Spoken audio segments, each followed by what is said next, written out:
দেখেন, কোরআন শরীফকে আয়াতকে বুঝতে হলে নিম্নপক্ষ 10টা বিদ্যা লাগে। তার কমে ও কোরআন শরীফের সঠিক তর্জমা করতেই পারবে না। এটা নুরুল আনোয়ার কেতাবের মধ্যে আছে। হুজুর, নুরুল আনোয়ার কেতাবের লেখক আওরঙ্গজেব বাদশাহ উস্তাদ মোল্লা জীবন রহমতুল্লাহ আলাইহি। সেই নুরুল আনোয়ার কেতাবে লেখা আছে কোরআন শরীফকে বুঝতে হলে সর্বপ্রথম শানে নুজুল, সাবাবে নুজুল, তারজামাতুল কুরআন, মাসাইলুল কুরআন, নাসেখ মানসুখ, মাতলু গায়ের মাতলু, কাসাস, মুহকামাত, মুস্তাবেহাত, মুকাত্তেয়াত, এই 10টা বিদ্যা লাগবে। কোরআন শরীফের সঠিক তর্জমা আজ পর্যন্ত আমেরিকাও করতে পারেনি, ফ্রান্স, জার্মান, জাপানও করতে পারেনি। দুজন মাত্র জানেন, তাছাড়া পৃথিবীর কোনো আলেমও জানে না, মুহাদ্দিসও জানে না, মুফতিও জানে না। যেমন ধরেন কাপ হা ইয়া আইন সাদ, এর মানে কি? সূরা মারইয়ামে আছে। যেমন আলিফ লাম র সূরা ইউসুফে আছে। আলিফ লাম মিম সূরা বাকারাতে আছে। তো একে বলে হরুফে মুকাত্তেয়াত। এর মানে কে জানে? তাফসির রুহুল বায়ানে লেখা আছে আল্লাহ আ'লামু ওয়া রাসূলুহু বিমুরাদি বিযালিক। এর মানে আল্লাহ জানেন, আর জানেন আমার রাসূলুল্লাহ সাল্লাল্লাহু আলাইহি সাল্লাম। একটা ইউনিভার্সিটিতে 36 প্রকারের বিদ্যা হয়, মাত্র 36 প্রকারের বিদ্যা একটা ইউনিভার্সিটিতে হয়। আর চ্যালেঞ্জ করা কোন ইউনিভার্সিটি হলে 36 থেকে 40 প্রকারের বিদ্যা হয়। আর ইমাম আহমদ রাজা খান বেরলভী রাদিয়াল্লাহু তাআলা 205 প্রকারের বিদ্যা জানতেন। পৃথিবীর যত ইউনিভার্সিটি আছে, যত বিশ্ববিদ্যালয় বলেন, হাই স্কুল বলেন, কলেজ বলেন, সমস্ত আলা হযরতের মাঝেই আছে। যেমন ধরেন ডারউইন, একটা বৈজ্ঞানিক বলেছে বাঁদর থেকে মানুষের সৃষ্টি, ডারউইন বলেছে। একটা বৈজ্ঞানিকের খাতায় নাম আছে, কিন্তু ডারউইন জানেই না যে বাঁদর থেকে মানুষ সৃষ্টি হলো কি হলো না, জানেই না। মুসা কালিমুল্লাহ আলাইহিস সালাতু ওয়াস তাসলিমের জামানায় মাত্র সপ্তাহে 1 ওয়াক্তের নামাজ ফরজ ছিল, সপ্তাহে মাত্র। সেটা হচ্ছে শনিবারের দিন। আর ঈসা আলাইহিস সালামের জামানায় মাত্র সপ্তাহে 1 দিন নামাজ ফরজ ছিল, সেটা হচ্ছে রবিবারের দিন। আর আমাদের রাসূলুল্লাহ সাল্লাল্লাহু আলাইহি ওয়াসাল্লাম সপ্তাহে 1 দিন ঈদ করতেন, জুমার দিন, আর 5 ওয়াক্ত নামাজ পড়া ফরজ। তো মুসা কালিমুল্লাহ বললেন যে তোমরাকে নামাজ পড়তে হবে, নামাজ পড়া ফরজ। বলে নামাজ পড়বে তো খাবার দাও। বলে ঠিক আছে, খাবার দিব। তো ওরা চিন্তা করেছে মুসা কালিমুল্লাহ তো একটা কহিতুরের কালিম, খাবার যেখান সেখানকার খাবো না, কোথাকার খাবার খাবা? বলে জান্নাতের খাবার খাবো। ঠিক আছে, তাই দিব। আপনি কি বুঝতে পারছেন? জান্নাত নবীগণের হাতের কবজায়। জান্নাতে মালিক মুক্তাত আমার রাসূলুল্লাহ সাল্লাল্লাহু আলাইহি সাল্লাম। তো জান্নাতেরই খাবার দিব। বলে একবার দিলে হবে না, 2 বার দিতে হবে। মুসা কালিমুল্লাহ ঠিক আছে, জান্নাতে খাবার 2 বার দিব। বলে যেমন তেমন খাবার নেব না, প্রত্যেকের জন্য 1 টাকার দেশি মুরগি ভুনা আর দেশি গাওয়া ঘিয়ের পরোটা।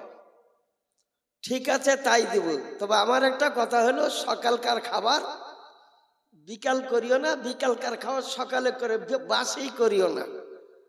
তো মুসা কালিমুল্লাহ যুগের লোক তো ছিল, চিন্তা করে দেখলো সকালবেলায় তো খাবার পেলাম, যদি সন্ধ্যাতে না আসে তো সকালের খাবার সন্ধ্যার জন্য রেখে দিল। সন্ধ্যাতে আসলো তো বলে যে কে জানি ভোরে যদি না আসে, এই বাসিতেই বাসি চললো। তো হযরত মুসা কালিমুল্লাহ বলেন শনিবারের দিন মুসা নবীর আমলে যেখানে সেখানে নামাজ হতো না, মসজিদ ছাড়া নামাজ হবে না। আর আমার রাসূলুল্লাহ সাহেব বলেছেন কুল্লু আরদিন মাসজাদুন, মাসজাদ ইসম জারফে সেগা, পৃথিবীর সমস্ত জমিনকে আমি নামাজ পড়ার জায়গা, সেজদা করার জায়গা করে দিলাম। আপনি যদি কাজে যান তো মাঠে নামাজ পড়েলেন, বাড়িতে থাকেন তো আপনি মসজিদে নামাজ পড়েন, তালিম সাহেবগণ মাদ্রাসাতে নামাজ পড়ে। হাদিস কি কুল্লু আরদিন মাসজাদুন, প্রত্যেক জমিনকে আমি মসজিদ তৈরি করে দিয়েছি। কিন্তু মুসা কালিমুল্লাহর আমলে নির্দিষ্ট জায়গা ছাড়া নামাজ হবে না।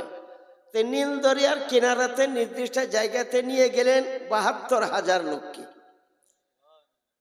তো মুসা কালিমুল্লাহ তৌরিদ পড়তেন, আল্লাহু আকবার করে তৌরিদ পড়লেন। তো ৭ দিন পরে একদিন একটু নামাজটা লম্বাই হলো, আর নীল দরিয়ার কিনারতে মাছে খুব আভাইল মারতেছিল। তো একজনে ঘুরে তাকিয়ে দেখলো তো ঠিক তো মাছ ধরা হবে। আর রাসূলুল্লাহ সাল্লাল্লাহু আলাইহি ওয়াসাল্লাম বলেছেন, নামাজের মধ্যে মুখ যদি মুনহারিফ হয়ে যায় ৪৫ ডিগ্রি থেকে যদি বাইরে হয়ে যায় তা নামাজ বাদ, অনামাজি হবে না। তো একদম ডাহিন দিকে গোটাই ঘুরিয়ে দিল, দিয়ে দেখলো যে মাছ তো পাওয়া যাবে। তো মাছ মারতে নেমে গেল। পার্সেকার লোকটা চিন্তা করলো যে ওর যা শাস্তি হবে আমারও তাই, ইয়েও মাছ মারতে নেমে গেল। মুসা কালিমুল্লাহ সালাম ফিরিয়ে দেখছেন ৭২,০০০ লোক মাছ মারতে নেমে গিয়েছে। তখন হযরত মুসা কালিমা দোয়া করলেন, ফাজাআলা মিনহুমুল কিরাদাতা ওয়াল খানাজির, ইয়া আল্লাহ এদেরকে ৩৬,০০০ বাঁদর আর ৩৬,০০০ শুয়োর তৈরি করে দাও। কোরআন শরীফে এটা আছে। তো ডারউইন, তুমি তো ইসলাম সম্বন্ধে কিছু জানো না, ইসলামের ইতিহাস সম্বন্ধেও কিছু জানো না। ওই ৩৬,০০০ বাঁদর গাছের ডালে আস্তে আস্তে বাড়ির দিকে আসলো, আর শুয়োর গালাও বাড়িতে ঢুকলো।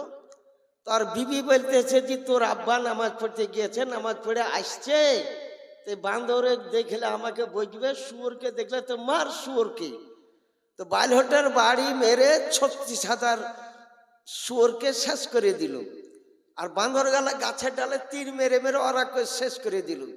তাই হুজুরের তাফসীর জালালাইন পড়ান, তো এই কারণে ফামাতু কুল্লুহুম ফি সালাসাতি আইয়াম, ৩ দিনে ৩৬,০০০ শুয়োর আর ৩৬,০০০ বাঁদরকে সব মেরে শেষ করে দিল।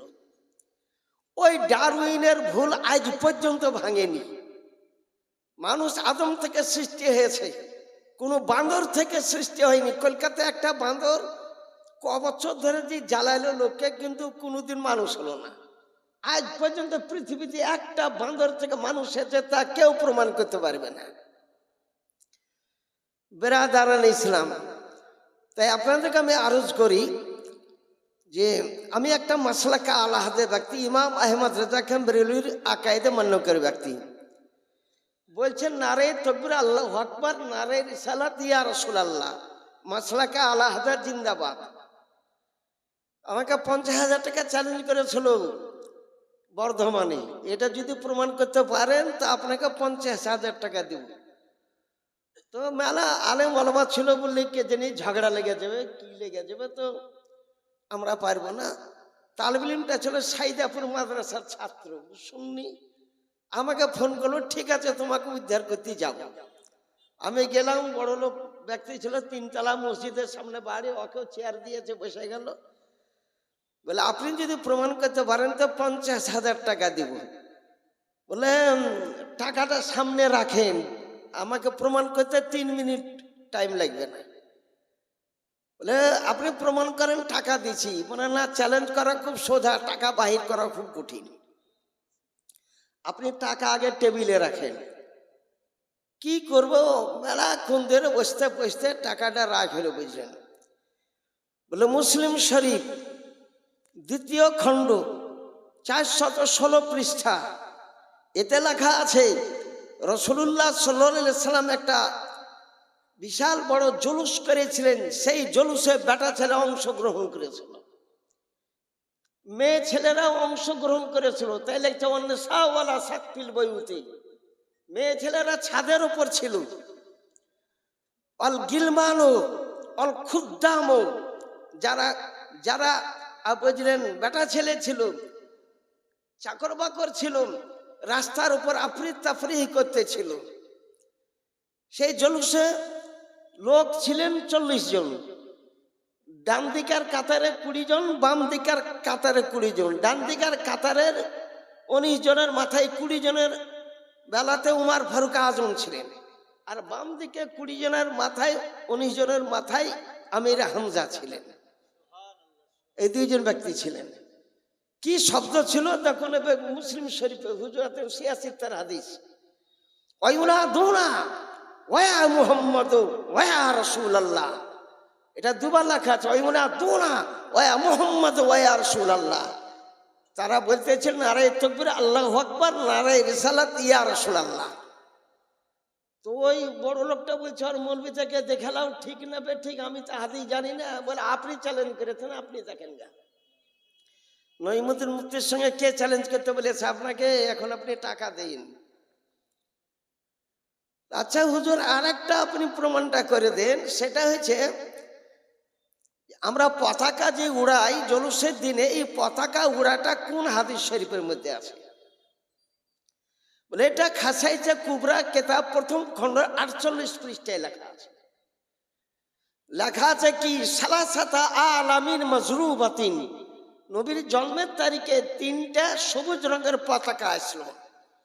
আলামান ফিল মাশরিকে ওয়া আলামান ফিল মাগরিবে ওয়া আলামান আলা সাকফিল কাবা। একটা পূর্ব দিকে গাড়া হলো, একটা পশ্চিম দিকে গাড়া হলো, আর একটা কাবা শরীফের ছাদের উপর গাড়া হলো। এই থেকে বুঝালা গেল যে মাশরিক থেকে মাগরিব পর্যন্ত, কাবা পর্যন্ত সমস্ত আমার রাসূলুল্লাহ সাল্লাল্লাহু আলাইহি ওয়াসাল্লামের কুদরত কবজা এখতিয়ারে আছে।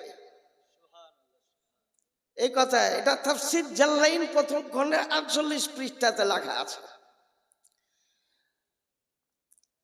তো আচ্ছা হুজুর, মক্কা শরীফে এরকম কোন মসজিদ আছে পতাকার নামে? বলে কাবা শরীফের সম্মুখে একটা মসজিদ আছে, নাম তার মসজিদে রাইয়া।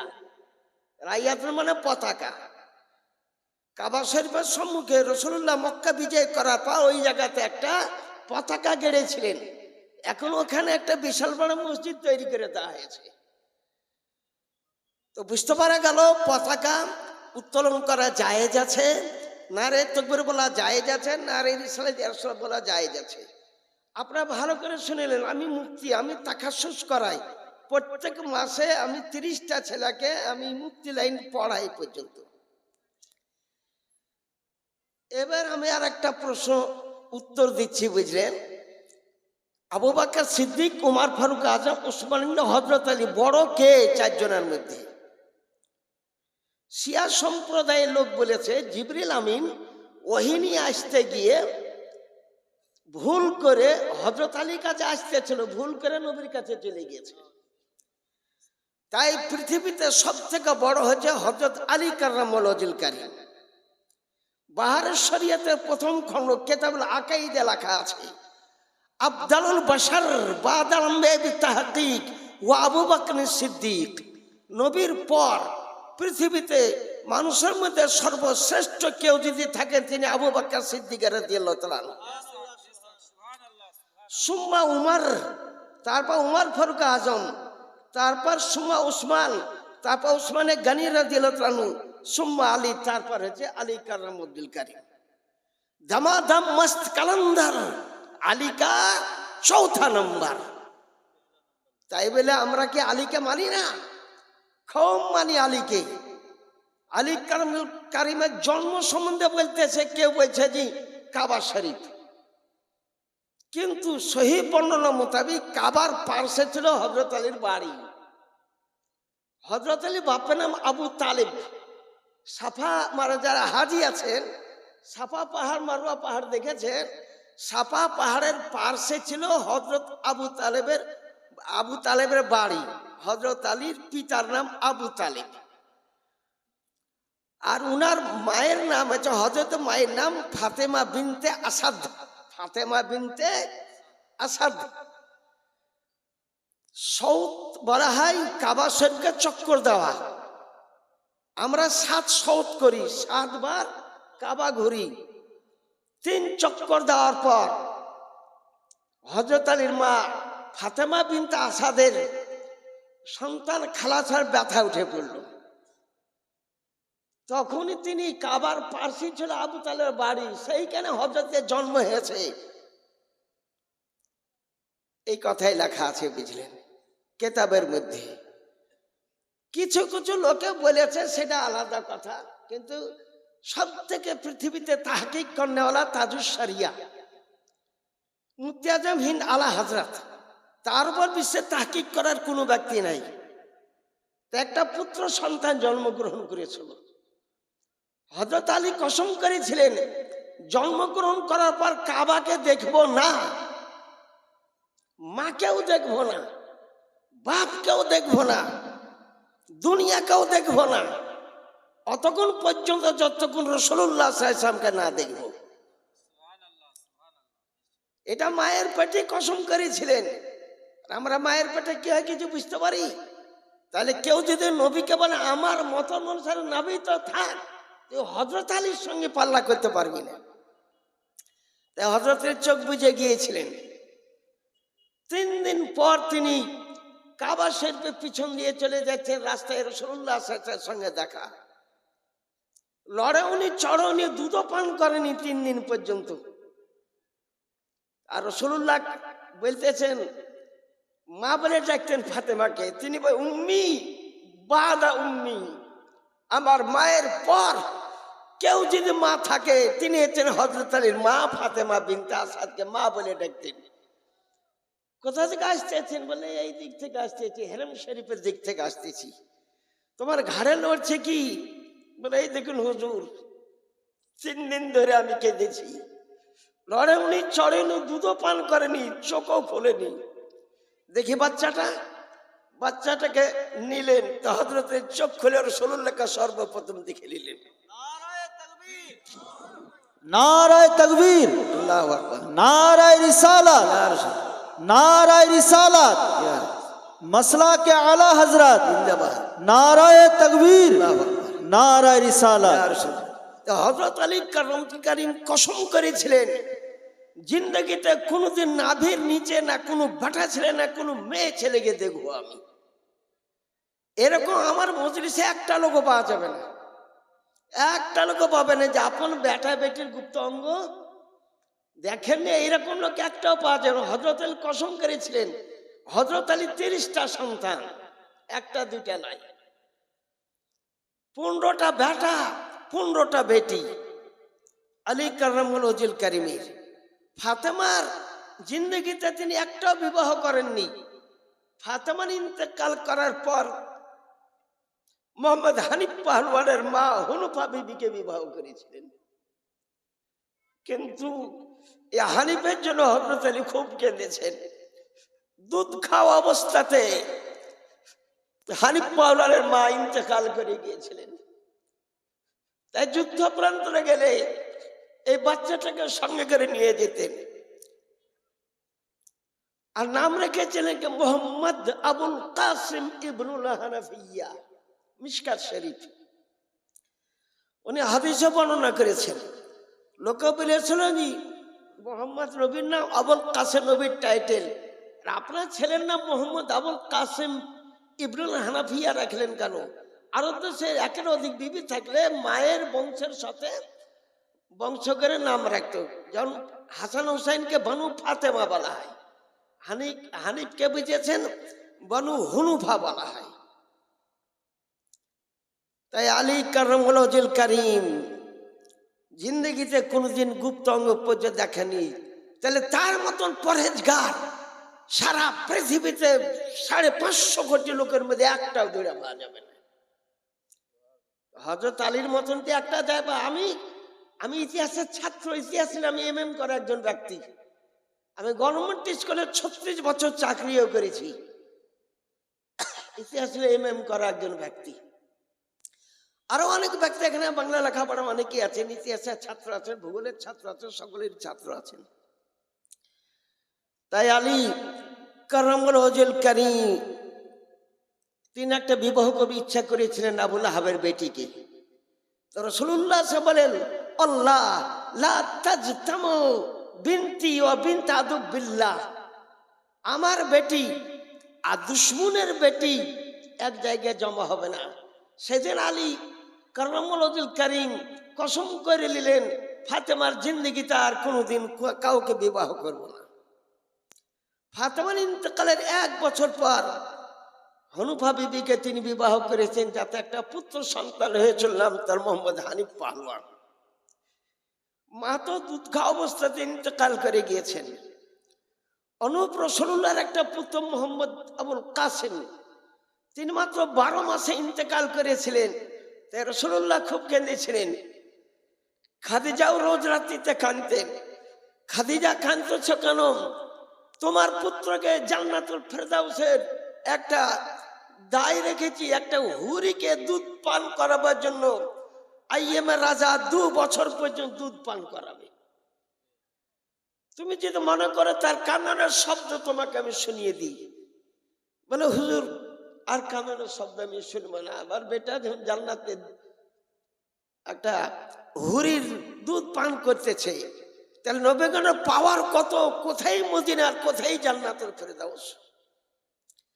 আপন বাচ্চা কাঁদতেছিল, তার দুধ পান করেছে জান্নাতের হুরি।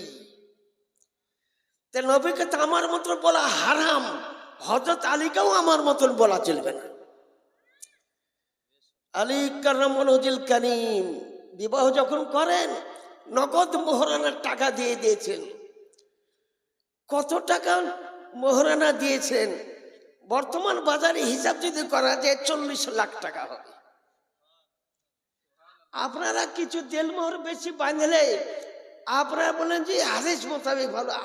হাদিসে কি আছে? আকাল্লুল মোহরে আশারাতু দারাহিমা ওয়া আকসারুহা লা হাদ্দা। সারা বাক্যাতে আছে, হেদায়াতে আছে। নিম্ন পক্ষ 10 দিরহাম, আর উপরের কোনো সীমা নাই, হদ নাই। 1 লাখ, 2 লাখ, 5 লাখ, 10 লাখ, 1 কোটি, যত পারো উপরে বানতে পারো, তুমি দিতে পারলেই হলো। হযরত আলী কাররামুল্লাহকে বিবাহটা মদিনার মসজিদে নববীতে হয়েছিল রাসূলুল্লাহর বেটি ফাতেমার সঙ্গে। এ মোহরানার টাকা কোথায় পেলেন? নগদ দিতে হবে বলে মদিনা থেকে 3 কিলোমিটার দূর জালমাজাদের হাট, যে জালমাজা হাটে একটা গায়ের তিনি জেরা বিক্রি করতে গিয়েছিলেন। জেরাটার ওজন কম বেশি 80 কেজি ছিল, পুরা চাঁদেরই জোর ছিল।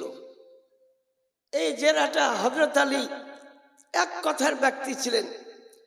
আজকাল দোকানে যান, কাপড়ের দোকানে যে বললেন, রাতকালে কসম করে বলতেছি, আর দাম বুঝিয়েছেন 500 টাকা, তোমার খাতির করে আমি 550 টাকা দিয়ে দিছি। রাতকালের কসম করা হারাম, গাছতলার কসম করা হারাম। ও গ্রাহকও বুঝতে পারলো না রাতের কসম। রাতের কসম হচ্ছে আবাস লেখা আছে। কসম 4 প্রকার, তার মধ্যে এটা হচ্ছে আবাস কসম, ফালতু কসম। গাছতলাতে কসম করতেছি, বেটার মাথায় হাত দিয়ে কসম করতেছি, অমুকের কসম করতে, সব বাদ। একমাত্র আল্লাহর কসম করতে হবে।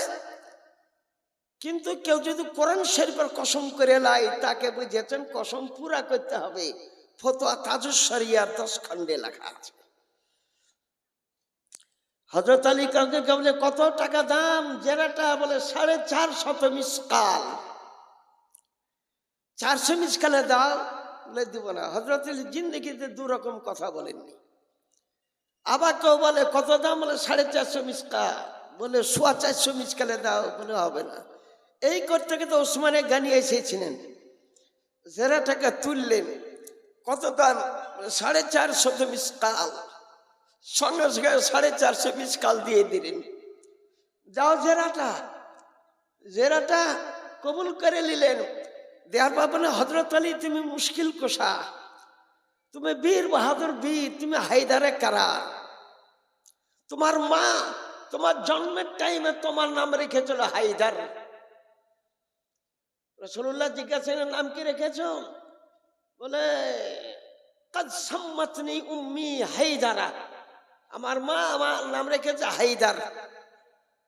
ওলাকিন রাসূলুল্লাহ সাম্মা আলিয়া, কিন্তু রাসূলুল্লাহ তার নাম রাখলেন আলী। নাম হলো কি হায়দার আলী। তা হায়দার, তুমি একটা যুদ্ধ করা ব্যক্তি, জানি তোমার একটা জেরার খুব প্রয়োজন, তাই জেরাটা আমি তোমাকে দান করে দিলাম। তাহলে হযরত আলী চোখ দিয়ে পানি ঝরে গিয়েছিল।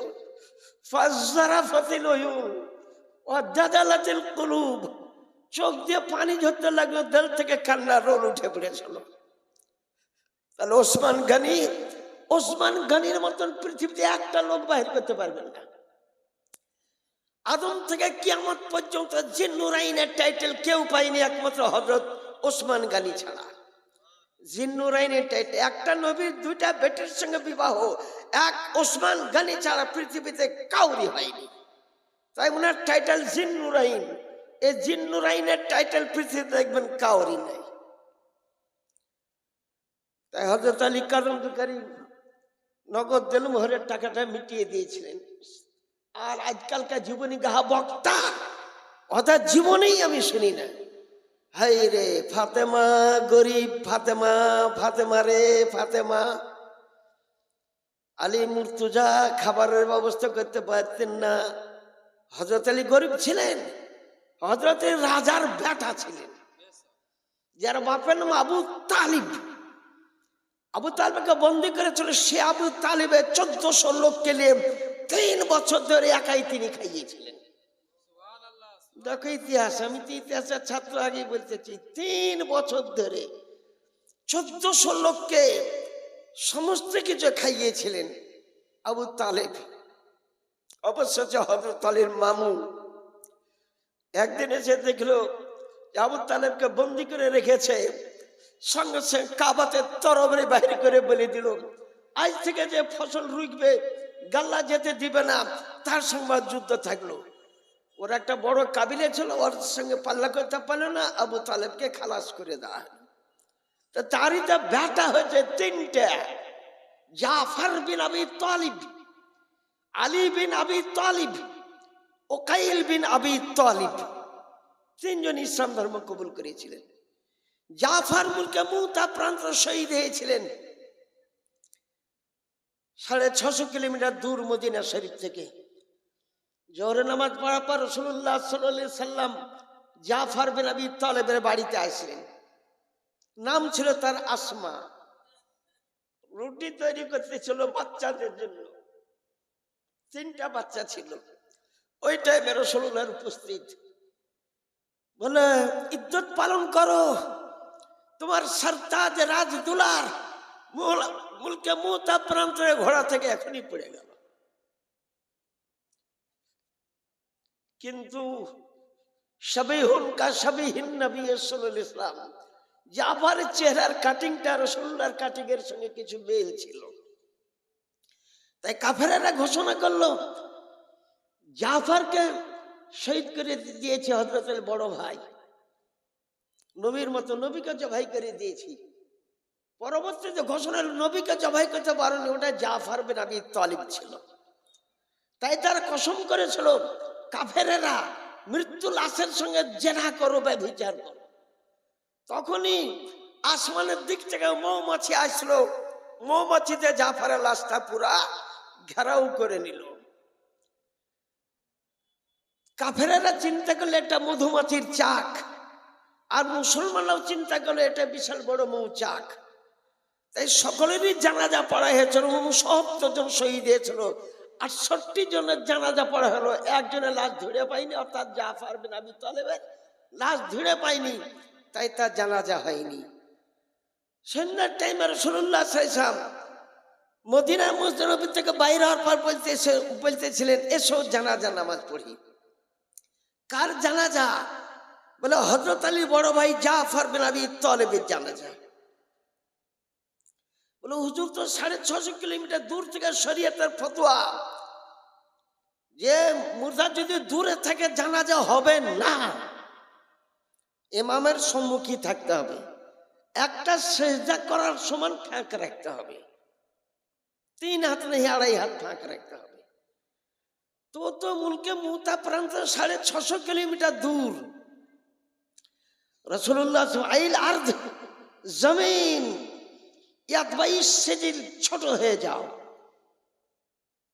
সঙ্গে সঙ্গে জমিন ছোট হয়ে গেল। রাসূলুল্লাহ 2 হাত ধরে জাফরের আবি তালেবের লাশ, এখনো রক্তাক্ত। আনতুম তানজুরুন, তোমরা দেখতে পাচ্ছ? বলে নাহনু নানজুরু ইয়া রাসূলুল্লাহ সাল্লাল্লাহু আলাইহি ওয়াসাল্লাম। হ্যাঁ হুজুর দেখতে পাচ্ছি, যে সামনেই। ফাকাব্বারা আরবাআন, চারটা তাকবীর দিলেন। জানাজা নামাজের তাকবীর চারটাই, 8টাও নাই 10টাও নাই কোনটা নাই, চারটা মাত্র তাকবীর। বেরাদারান ইসলাম, তো চারটা তাকবীর দিয়ে নবী আমার সালাম ফিরিয়ে দিলেন। কিন্তু কবর দেওয়ার তো কোনো লোক ছিল না, দফন করারও কোনো লোক ছিল না।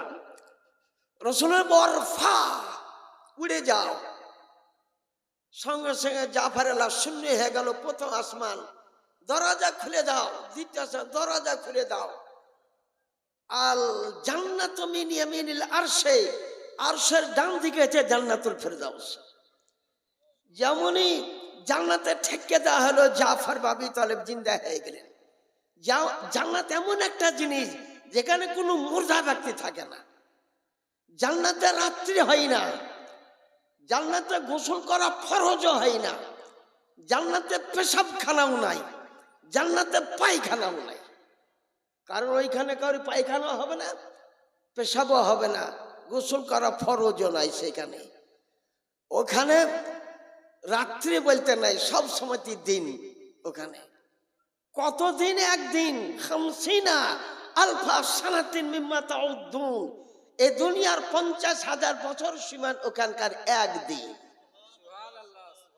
50,000 বছর। আমরা কত নামাজ কাজা করলে বলছি 80 হোক বা দুচোখে।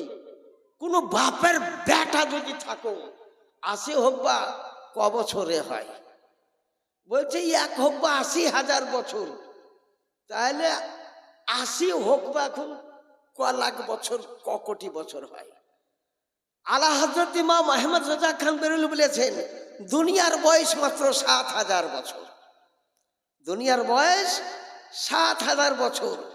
একটা লোক মুসলমান যদি নামাজ পড়েনি, রোজা, পাপী খুব, তাকে খুব জোর জাহান্নামে থাকতে হবে 7,000 বছর।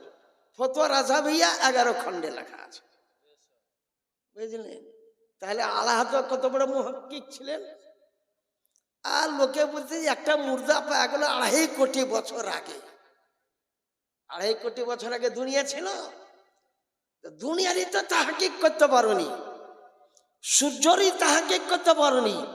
বুখারী শরীফ বাবা বাদিল খালকে লেখা আছে, ফারাইতু মিন মাশারিকিহা ওয়া মিন মাগারিবিহা, আমি পূর্ব থেকে যেখানে সূর্য উঠেবেন, যেখানে সূর্য ডুবে আমি দেখতে পাই। কেমন দেখতে পান? রাআইতু আলা দুনিয়া কুল্লাহা ফি কাফি হাযিহি, আমি সমগ্র দুনিয়াকে আমি হাতের তালুতে দেখতে পাই। এটা নবী 1400 বছর আগে বলেছেন। আউটকালকার জেনারেল শিক্ষিত ব্যক্তি বিশ্বাস করতো না, কিন্তু যখন মোবাইল আবিষ্কার করে দিল, একটা মোবাইলে সারা পৃথিবীকে মুঠিতে করে দিয়েছে। আমেরিকার খবর বলেন, লন্ডনের খবর বলেন, যে কোনো জায়গার খবর বলে একটা মোবাইলের মারফতে। রেডিও বাদ হলো, ঘড়ি বাদ হলো, সবই বাদ হলে এই মোবাইলের কারণে। আর রাসূলুল্লাহ 1400 বছর আগে বলেছেন, রাআইতু আলা দুনিয়া কুল্লাহা ফি কাফি হাযিহি, সমগ্র দুনিয়াকে আমি হাতের তালুতে দেখতে পাই। তো হযরত জাফর জিন্দা হয়ে গেলেন। জান্নাত মদিনাতে যা আছে জান্নাতে নাই, কিন্তু মদিনাতে জান্নাতও আছে।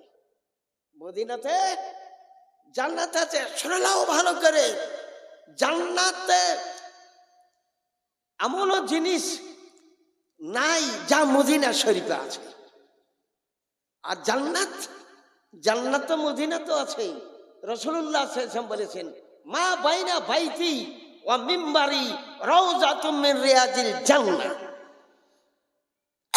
মিশকাত শরীফ। আমার বাড়ি আর মদিনা মসজিদ নববীর মিম্বার, এটা হচ্ছে রিয়াজুল জান্নাত। আর জান্নাতে মুর্দা নাই। তো রাসূলুল্লাহ কেমন করে মুর্দা থাকলেন বলো? তো মিশকাতের 121 পৃষ্ঠাতে লেখা আছে, ওয়ান আবি দারদা রাদিয়াল্লাহু তাআলা আনহু قال قال রাসূলুল্লাহ সাল্লাল্লাহু আলাইহি ওয়াসাল্লাম, ইন্নাল্লাহা হারামা আলাল আরদি আন তাকুলা জাদালাম মিয়া ফানাবিউল্লাহি হাইয়্যুন। মাটির জন্য হারাম, কোন নবী লাশ মাটিতে হজম করবে না। ফানাবিউল্লাহ হাইয়ুন, প্রত্যেক নবীগণ কবরে জিন্দা। ইউসাল্লুনা ফি কুবুরিহিম, প্রত্যেক নবীগণ আপন আপন কবরে নামাজ পড়েন। ওয়াসুমুনা ফি রমাদান, রমজান শরীফের চাঁদ উঠলে নবীগণ কবরে রোজাও রাখেন। ওয়াহুজ্জুনা ইলাল বাইত, আর প্রত্যেক বছর নবীগণ তিনারা কাবা শরীফ, মক্কা মদিনা হজ করতে চলে যান। একজনে চ্যালেঞ্জ করেছিল আমাকে, নাম বলবো না, নাম বললে আপনারা দুঃখ পাবেন, নাম বলার দরকার নাই, যে মুসা কালিমুল্লাহ কবরে নামাজ পড়তে, এটা কোনো হাদিস নাই, এটা কোনো হাদিসে নাই, ভুল কথা বলেছে। নবী মেরাজ করার রাত্রিতে গিয়েছে, ফরাইতু ফামারাতু বিমুসা কালিমুল্লাহ, আমি মুসা কালিমুল্লাহর কবরের কাছে গেলাম। ইন্দা কাসিবিল আহমার, একটা পাথরে, একটা জান্নাতি পাথরের কাছে। ফরাইতু মুসা কালিমুল্লাহ ইউসাল্লি ফি কবরিহি, আমি মুসা নবীকে দেখতেছি কবরে তিনি নামাজ পড়ছেন। মুসলিম শরীফ ৮৬ হাদিস, আর উত্তর দিতে পারছে না, এটা মুসলিম শরীফ ৮৬ হাদিস, বুখারী, মুসলিম, আবু দাউদ, নাসাঈ, ইবনে মাজাহ, তিরমিজি। তাহলে রাসূলুল্লাহ কোথায় আছেন? জান্নাতে আছেন। আয়েশার বাড়িটা হলো জান্নাত। মা বাইনা বাইতি, আমার বাড়ি, আর মসজিদে নববীর মিম্বার, এটা হচ্ছে রিয়াজুল জান্নাত। আলী কাররামুল ওয়াজহুল কারীম তাহলে কত বড় লোকের বাটা ছিলেন। আর এরা বলতেছে গরিব ছিল, গরিব ছিল, গরিব ছিল। হযরত আলী জিন্দেগিতে পরের জমির একটা খড়ি পর্যন্ত ভাঙেননি, একটা শাক দিলে খাননি শেরে খোদা। আলী কাররামুল কারীম মরণ কাল পর্যন্ত কাউরি গুপ্ত অঙ্গ দেখেননি। জঙ্গে খয়বরে মুরাহাব পাহলওয়ান যখন চ্যালেঞ্জ করেছিল, ৭.৫ মণ ওজনের মুরাহাব পাহলওয়ান বলল যে কোন মুসলমানকে খয়বরের কিলাতে ঢুকতে দেওয়া হবে না, তীর চালাও, পাথর চালাও। হযরত আলী কাররামুল কারীম কামুস কেল্লাতে গেলেন, আর ওটা কত ভারী ছিল, বাহাতে উখড়ে দিয়েছিলেন। ঢালটা পড়ে গিয়েছিল, কপাটকে ঢাল করে নিলেন তিনি, সবার মস্তকে উড়িয়ে দিলেন, এসে রেখে দিলেন।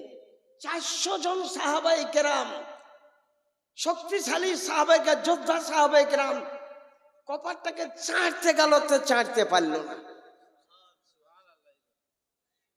মুরাব চ্যালেঞ্জ করেছিল, মুরাব সম্মুখে আসলো, বলে আলী তোমার নাম কি? হযরত আলী জিজ্ঞাসা করলেন তোর নাম কি? বলে কাদ আলিমাত খাইবার আন্নি মুরাহাব কাদ সাকিস সালাহেবাতাল মুজাররাব। খয়বরের জঙ্গিরা জানে আমি মারহাব পাহলওয়ান, একটা হাঁক মারলে পরে ১০০০ সৈন্য এমনি গড়ে পড়ে যায়। আমি তরবারিকে হাতে চাপন দিয়ে, লোহাকে চাপন দিয়ে আমি তরবারি তৈরি করিনি। আর তুমি লড়তে এসেছো একটা মুসলমান, খেজুর খাওয়া ব্যক্তি, একবেলা খেয়ে থাকা ব্যক্তি, আমার সঙ্গে লড়তে এসেছো? হযরত আলী উত্তর দিলেন, কাদ সাম্মাতনি উম্মি হায়দারা ওয়ালাকিন সাম্মা রাসূলুল্লাহ সাজা আলিয়া, আমার মা আমার নাম রেখেছে হায়দার। জন্মদিন সিনাতে নজর পড়েছিল, সিংহের মতো লেগেছিল, তাই হায়দার বলেছিলেন। হায়দার মানে সিংহ। আর রাসূলুল্লাহ আমার নাম রেখেছেন আলী। আমি যদি একটা হাঁক মারি তো মানুষ তো দূর কথা, জঙ্গলের সিংহা কাল লাইসেন ফি গাবাতিল কারিহা, জঙ্গলের সিংহ পর্যন্ত আমার হাঁক শুনলে গর্তে ঢুকে যায়। তাই আমি মুসলমান, আগে মারবো না, তুমি মারো। ৩টা তলোয়ার চোট মারলো, ফলস চলে গেল। হযরত আলী ঢালে উড়িয়ে দিলেন। হযরত জুলফিকার বাহির করলেন। এ কোথাকার জুলফিকার? ইস্কান্দারিয়ার জুলফিকার। ইরাকের একটা রাজ্যের নাম ইস্কান্দারিয়া। ইরাক পরাজিত হওয়ার পর ইরাকের বাদশাহ মনকে সন্তুষ্ট করার জন্য 3টা জিনিস দিয়েছিল। একটা জুলফিকার দিয়েছিল, একটা দুলদুল ঘোড়া দিয়েছিল, একটা মেয়ে ছেলে দিয়েছিলেন, তার নাম মারিয়া কিবতিয়া। তার নাম মারিয়া কিবতিয়া। এই যুদ্ধ লড়েছিলেন খালিদ বিন ওলীদ রাদিয়াল্লাহু আনহু। মারিয়া কিবতিয়াকে সঙ্গে করে নিয়ে চলে আসলেন মদিনা শরীফ। সাহাবায়ে কেরাম চিন্তা করলেন রাসূলুল্লাহ বিবাহ না করে তো আমরা বিবাহ করে নেব। তো মারিয়া কিবতিয়া বলেন, ফিদাতু নফসি বে মুহাম্মাদির রাসূলুল্লাহ সাল্লাল্লাহু আলাইহি ওয়াসাল্লাম, আমার নফসকে, আমার জানকে রাসূলুল্লাহ ফেদা করে দিলাম। উনি কলমা পড়ে নিলেন। এই কারণে রাসূলুল্লাহ সাল্লাল্লাহু আলাইহি ওয়াসাল্লাম তিনি বিবাহ করেছিলেন। কিন্তু দুঃখের কথা, হিজরতের তারিখে মারিয়া কিবতিয়ার বাড়িতে পালি ছিল। মারিয়া কিবতিয়া, পালিটা তোমার শোধ করতে পারলাম না, আমি আমার সাহাবায়ে কেরামকে 555 কিলোমিটার অতিক্রম করে মদিনা শরীফ চলে গেলাম। ওইখানে গিয়ে পালিটা শোধ করব। সেইখানে পালি শোধ করতে গিয়ে তার একটা পুত্র সন্তান হয়েছিল, তার নাম মোহাম্মদ ইব্রাহিম। তার নাম মোহাম্মদ ইব্রাহিম। কিন্তু বাচ্চাটা বেশি দিন জিন্দা থাকেননি। 18 মাস 1.5 বছর জিন্দা থাকার পর ইন্তেকাল করে গিয়েছেন, যার কবর শরীফে জান্নাতুল বাকিয়াতে। আমি মদিনা হজ করতে গিয়ে আমি দেখে এসেছি ওগুলা সব, বুঝলেন।